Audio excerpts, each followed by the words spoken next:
I'd like to invite you on a journey, even as we journey from the rejection and trial of Jesus to the cross, and on Sunday, the empty tomb. But today, let's start from when Jesus was after his arrest and he was with the soldiers. From the book of Luke, chapter 22, 63 to 23, 1 to 25. After the arrest of Jesus and he was with the soldiers, the Bible says the men who were guarding Jesus, they began to mock Jesus and they were beating him. And the Bible said they were doing all manner and all kinds of things to Jesus. But he was quiet. The next day they took Jesus to the religious leaders, the chief priest and others. And they tried Jesus and they asked him, are you really who you say you are? Are you the Messiah? Jesus said that he was the Messiah. And the leaders said, that's all we needed to hear from you. We find you guilty.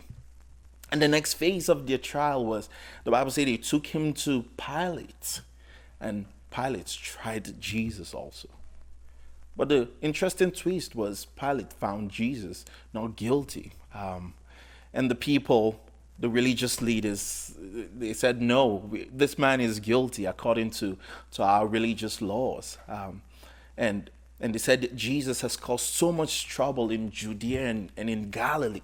And then after Pilate hearing that Jesus was from Galilee, he said, okay, since Jesus is from Galilee, take him to Herod. And they took Jesus to Herod. And the Bible said, I think verse 9, 10, Herod was excited to see Jesus because he has heard about all the wonderful and amazing miracles that Jesus has performed. And he wanted Jesus to perform miracles for him. But Jesus came. And Jesus was quiet. He was silent. Verse 11 says this again. Then Herod and his soldiers ridiculed and mocked him, dressing him in an elegant robe, and they sent him back to Pilate. So one thing we can see is Jesus was mocked by the soldiers. He was given a fake trial by the religious leaders. And right now he's being mocked by Herod again. Then they took Jesus back to Pilate. And Pilate said, I told you, I don't find this man guilty. Let's just give him some flogging and let him go. But the Bible said that the people were indignant. They said, away with this man. With a loud voice they shouted, demanding he be crucified. But they didn't just stop there. They said, release Barabbas in his place. We want Barabbas over Jesus. And in verses 25, this is what the Bible says. So Pilate decided to grant their demand. He released the man who had been thrown into prison, hear this, for insurrection and murder. The one they asked for.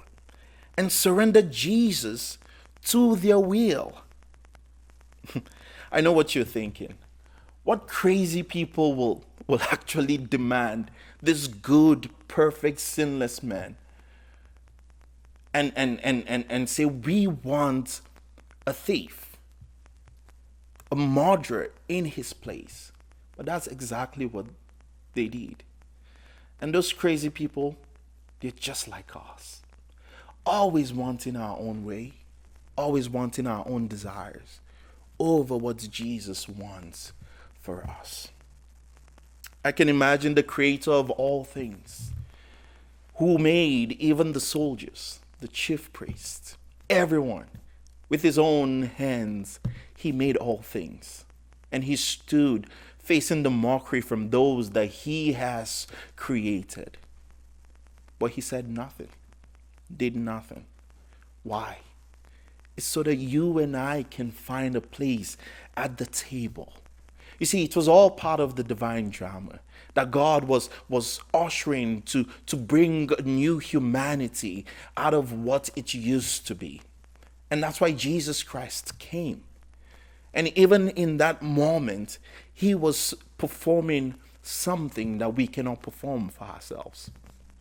It was the church father Irenaeus who said that the Son of God became the Son of Man, so that the Son of Man can become the Son of God. What a great privilege and an opportunity that we've been given to partake in Jesus Christ.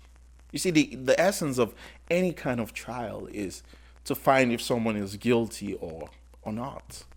And in this case, Jesus was found not guilty. Therefore, we can use what Irenaeus says.